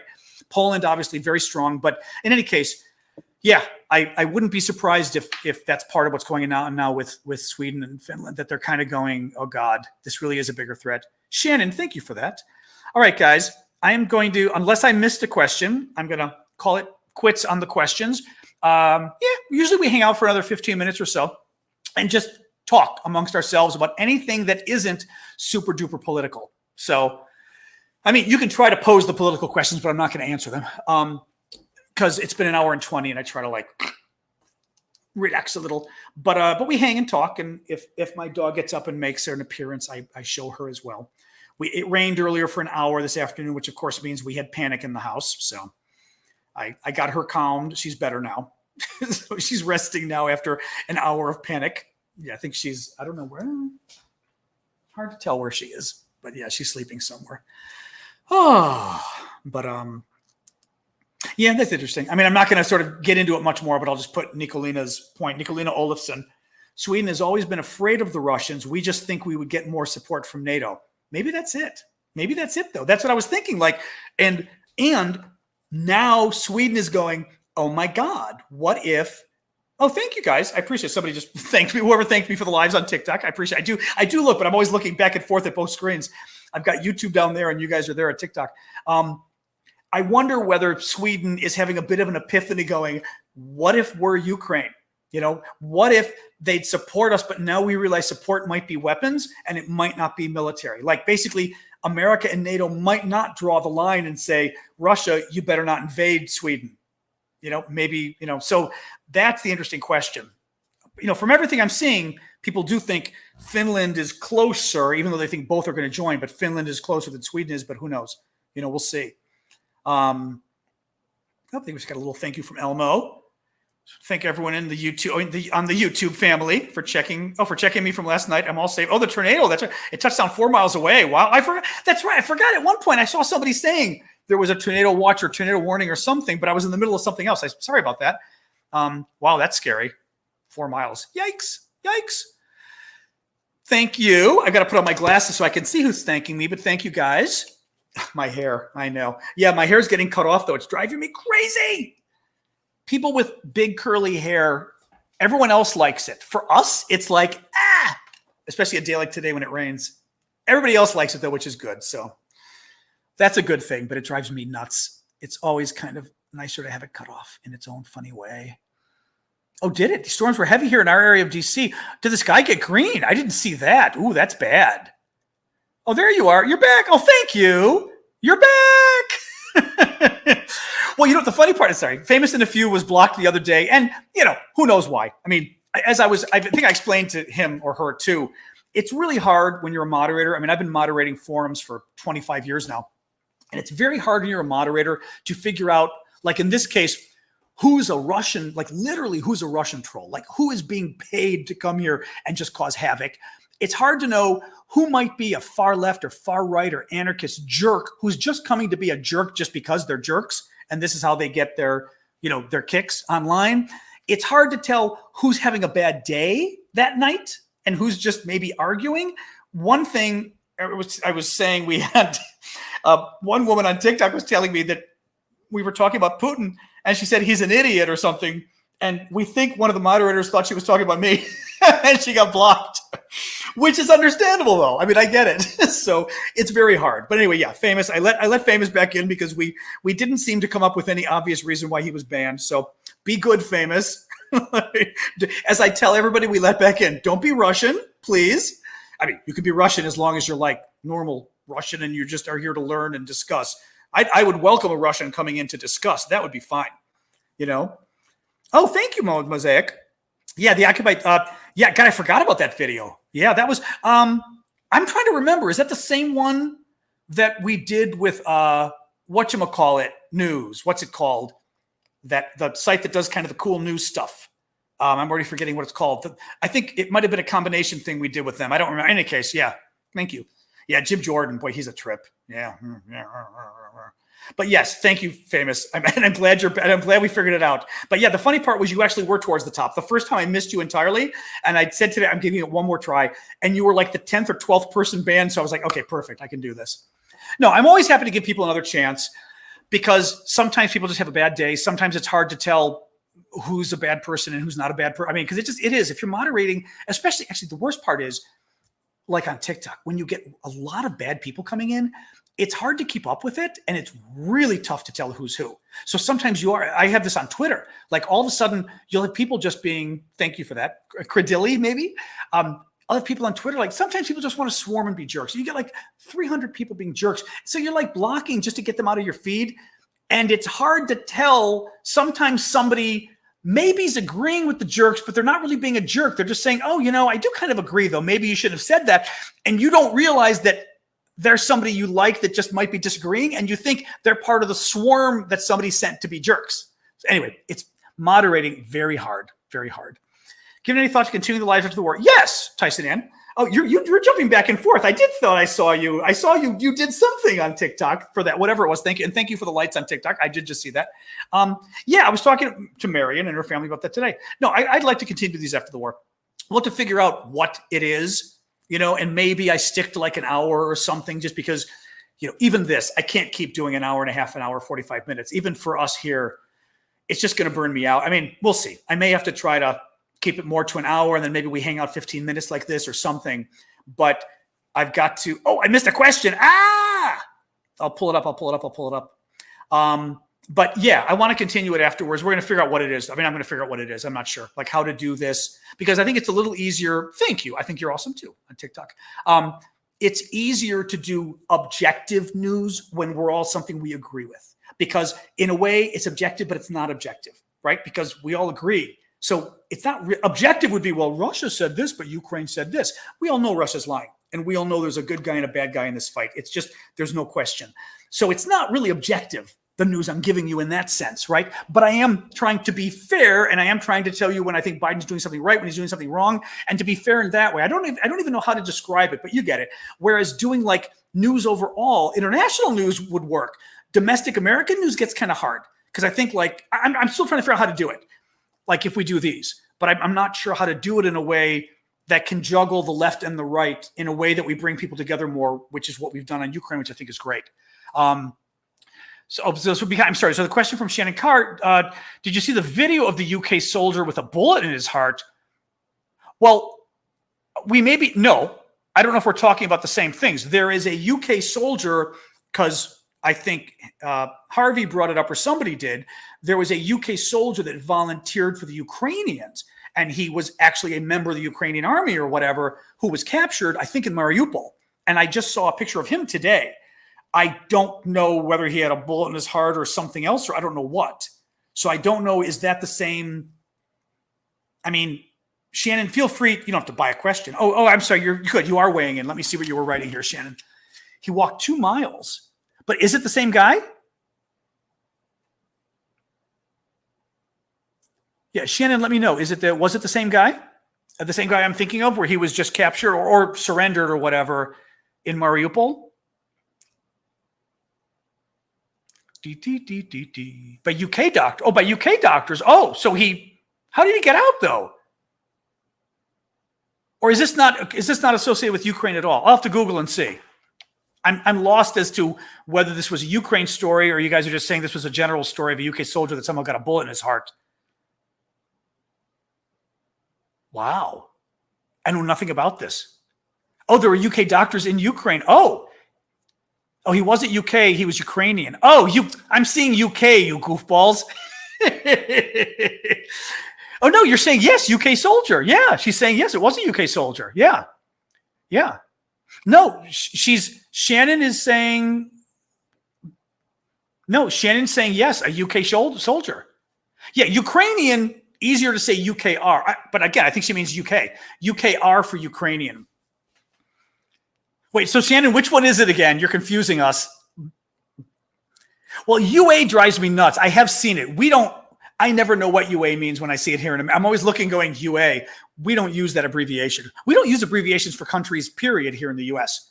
I don't know a single, I've had to use it because I do a lot of web work. So I've had to do it with databases and other things where I've been like, oh God, I've got to find what the country code is. But so which one are you talking about, Shannon? Ukrainian. Okay. I'm totally confused. Okay. You are saying Ukrainian. Yeah. I would say, well, UA at least, or I would say UKR is what I use. That's funny. Okay. Totally confused. But yeah, he's shot. So what was UKR is what I use. Exactly. He was captured, shot, walked to the hospital with a bullet in his heart. Oh my God. Wow. That's crazy. But is it the same guy who surrendered though? I'm wondering. UK soldier who surrendered and a Ukrainian soldier walked for 2 days. Maybe it's the same one. I don't know. Probably because I don't think there's a lot of UK soldiers. Well, who knows though? There's a handful. I think you guys may have a dozen of them like we do, or we may even have more actually. Interesting. Okay. Oh, different ones. Okay, fine. The YouTube guys are saying it's a different story. Okay, so it is a different guy. Yeah, because I saw the UK guy in Mariupol who had surrendered. I did see his story, and that I don't know if that was the one Harvey was talking about. It probably was.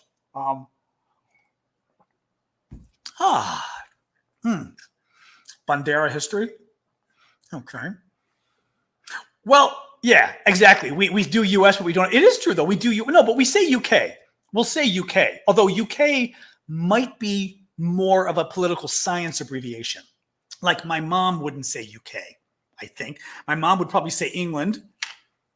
I don't think she'd even say United Kingdom. That stuff gets really confusing for us.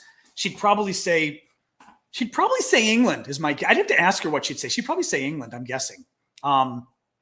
But in general here, yeah, we do not use abbreviations for countries in general. I mean, unless, again, America's name is the US, right? It literally is a name. We don't say the PK when you're talking about Pakistan. I think it's PK, right? You don't say that. That's what I meant by abbreviations that like UA or UK. The UK means the United Kingdom. The UK doesn't mean Ukraine in normal parlance, in normal spoken language. That's what I meant. So yeah, so when I see abbreviations for countries, I'm always going, like, I've never even seen those abbreviations because we just don't use them. But I will try for you all to become a little more cosmopolitan with my international abbreviations. Ooh, now I'm getting a little warm. I'm doing again with my Nest thermostat up and down, trying to find the right temperature. I don't know what's happening in Kyiv right now. We can look. Okay, Google, television. There we go. I've trained Google to turn on when I say television. Because the problem is when I would say turn on the television, the idiot in California who programmed all the Googles or whatever the hell it is, it always goes, turn off your television? Yes, okay. And then and I'm like, I said turn it on. It can't understand my Midwest accent. Oh, okay. Nothing. Now they're still talking about the missile strike. Okay, Google, mute. Yeah, they're talking about, actually, these guys are great. That's General Hertling on the that guy in the dark suit.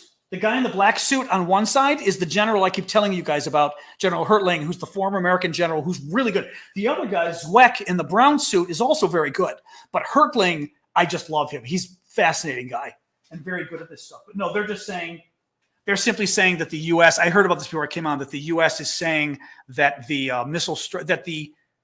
the story that the Ukrainians sunk the ship is, the U.S. believes, is a credible story. We have still not seen evidence that it is true, or we're not saying it's true, but we believe it is a credible story. One possibility they were saying is, this is CNN. I like watching CNN. This is CNN, American CNN, not CNN International, which I don't like, but CNN's been, and especially for the war, CNN's been very good.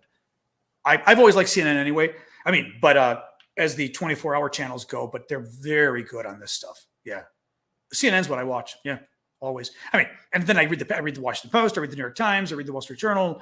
You know, I sort of jump around on Twitter to get a lot of my news. So people are throwing in links from everywhere, which is nice. Se están vengando por el barco. I'm not sure what we're referring to. Vengando, se están vengando. I'm not sure what that means. It's funny. I speak Spanish, but I'm confused as to what that sentence means. Lidia, se están vengando por el barco. Vengar. I guess I'm not sure what vengando is. Vengando. I don't know. Vengando por el barco. I don't know what that means. Sorry, I was going to help.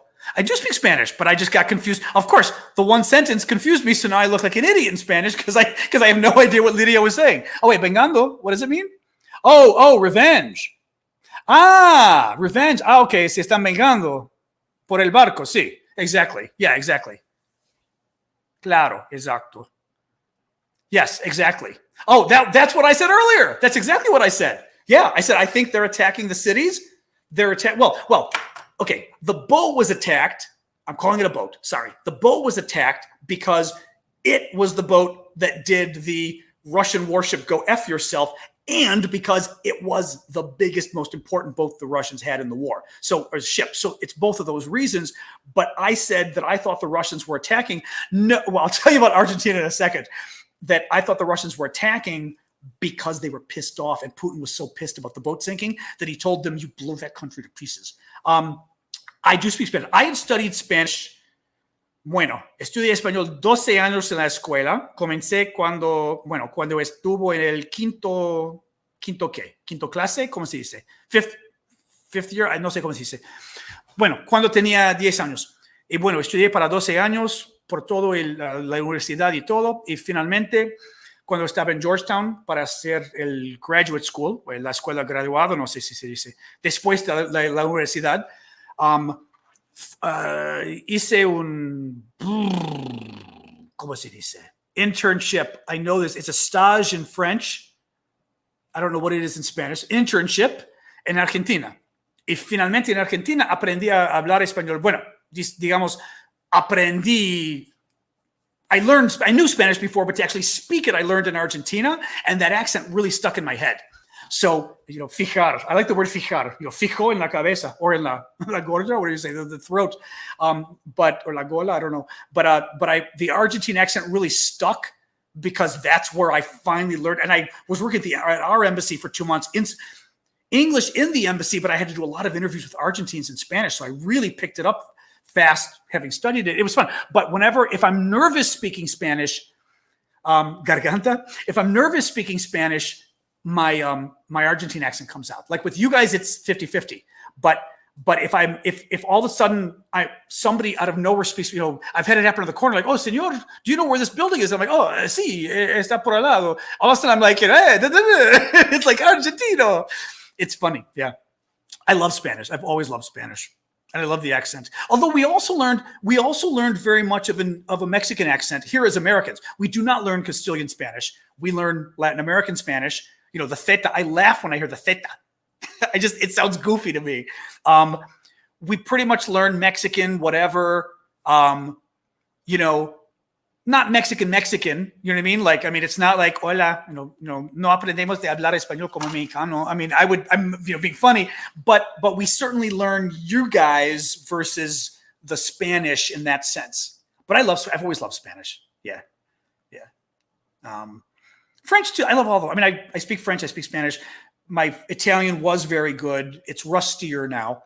I was interviewing what's his name, Mike Centani, who all of a sudden made us switch into Italian. And I was like, I wasn't expecting it. And I was nervous and I choked. But I love Italian. Italians are such wonderful people too. A lot of troubles. That poor country. I always feel so bad for Italy. But it's such a neat country. So just wonderful place. Anyway, no, but I'm fluent in French and Spanish. I was fluent in Italian. I can still get by fine. My Italian is still very good, but I'd have to practice a little, but it's very good. I had done like lectures in Italian for the State Department. It took me over to Italy. So like, if I practice a little, I could get back to that. I could do presentations in Italian. I have. Greek, I was fluent 40 years ago. I'm not anymore because I don't get to use it anywhere, unfortunately. My mom was born in Greece, but we speak English. So I don't ever get to use Greek. And I've used Duolingo just to keep up my Greek. If I go to Greece for a few weeks, I'm much better. It depends on the conversation because like anything, I just don't have the vocabulary. So like I was listening the other day, we met a woman in the village, my mom's grandmother's village in southern Greece. And we met a woman who was a relative and we didn't even know. We were talking to somebody and he goes, oh, if you're this family, she's your relative. And we're like, get out of here. And Mom was talking to her and I just simply recorded it with my camera. This was before we had the phones, right? So with my camera, and I was watching it the other day and I could understand most of what the woman was saying and talking about the family and who was what. Anyway, someone's asking if I can speak some French. So my Greek was still, I had to go there for several weeks. Ah ouais, français, ok. On peut commencer de parler français, mais le problème c'est que il y a personne avec lequel je peux parler. Donc, s'il faut que je fasse une présentation en français, c'est un peu plus difficile. Parce que je ne sais pas du tout de quoi parler. Mais non, en général, français, c'est ma meilleure langue. Mais c'est drôle parce que maintenant, je suis... Oh boy. Aïe. Je viens de parler en espagnol, donc je pense un peu en espagnol en ce moment. Donc, pour le français, c'est un peu difficile parce que ça fait un peu de concurrence. Mais en général, mon français est beaucoup mieux que mon espagnol. Je sais beaucoup plus de vocabulaire, beaucoup plus de pratique. J'ai habité à Paris pendant 1 an pour faire des études, mais c'était des études pour apprendre la langue. Et aussi, j'ai rentré 12 fois, peut-être 15 fois, je ne sais plus, à Paris, pour rester 1 mois, 2 mois chez les amis et tout ça. Donc, j'aime la France. Yeah, it sounds good to you guys. For me, because we were just speaking Spanish, my Spanish is I haven't had my Spanish fight with my French for a long. My French has always been better for decades. My Spanish is getting a little better, which is funny. You know, a Quebecer. Oh God, don't say that. I was always so proud of my Parisian accent. I'm kidding, but I mean, you know, no, my French has always been my French is excellent. If anything, I'm embarrassed because this is a little weak how I'm speaking French tonight. My French is very good. So in any case, yeah, but I'm sure you're saying it's good anyway, but it's just, my French is really good. And then Greek, like I said, in Greek, I understand, okay, it depends on the conversation, meaning a regular day-to-day conversation is fine. When I'm there a couple weeks, the cab drivers are impressed, because that did happen when I went with Mom 10 years ago and Dad. The cab driver's like, "Why do you speak Greek so well?" And I'm like, "Well, it's not so well, but you know, blah blah blah blah blah." So I had to take a bus from one town to another. Was able to figure out the bus stuff. So like that kind of stuff I can do. It's just having a political discussion in Greek would be hard. I could never do an interview. I could never do a presentation in Greek. No way.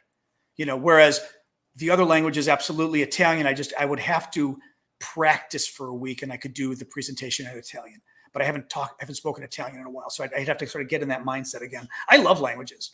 I was saying the other day, I was trying to, I picked up Duolingo because I was curious to try to either get some of I studied Russian for a year, learned a lot of words. I can't speak it, but you know, I understand. I get a lot of words and things.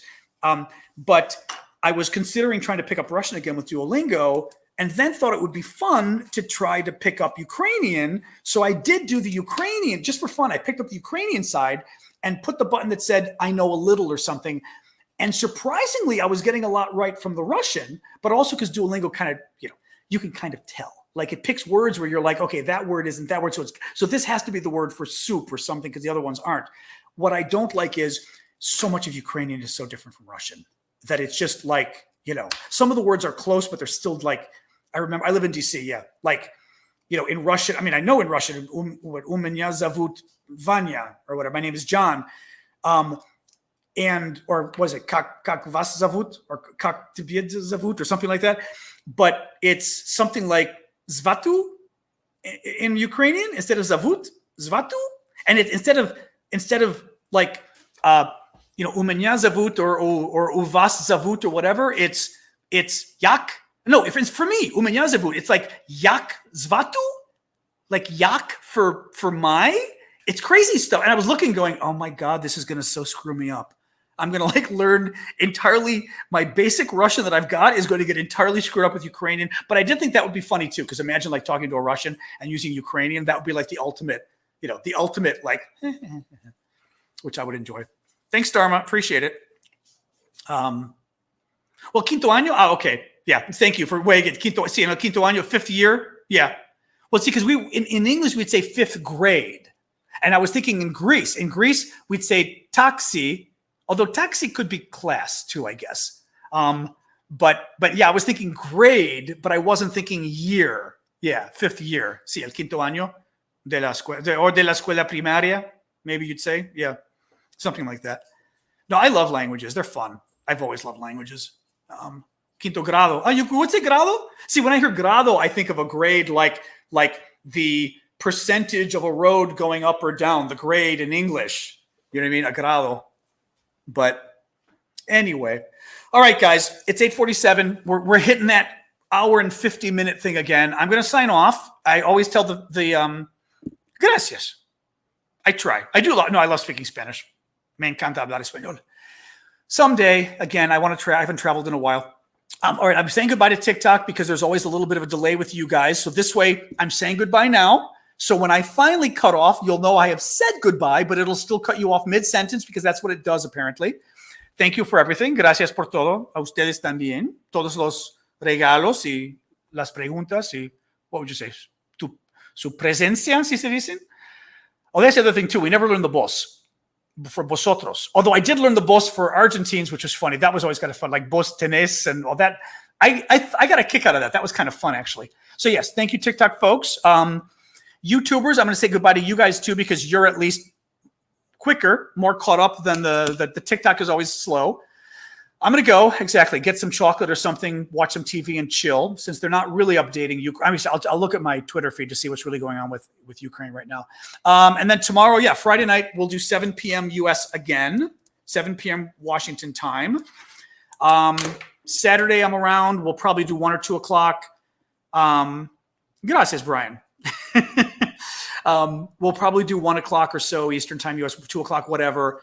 And then Sunday I'm flying. So we're not up to Chicago, but I bought a new light and a new thingy to hold my phone that's shipping to Chicago. So I'll have it there. But we're probably, as I said, during the week, I'm probably going to do earlier during the day so I can have the evenings with my mom. So it's going to be inconvenient for the Americans. And actually, it's going to be inconvenient for the mods too. So we may not even have moderators. We'll see what happens. If you're retired, you might be around. But otherwise, I'm thinking we may even do 3 or 4 o'clock Chicago time, which is like 4 or 5 o'clock DC time, because I want to be done in time for dinner so I can hang out with mom. So evenings are going to be tough out there. It's an hour earlier than DC. So, all right, guys. All right. Goodbye, YouTube. See you guys tomorrow. Thank you, moderators, as always. And thank you guys for all the gifts. I appreciate it.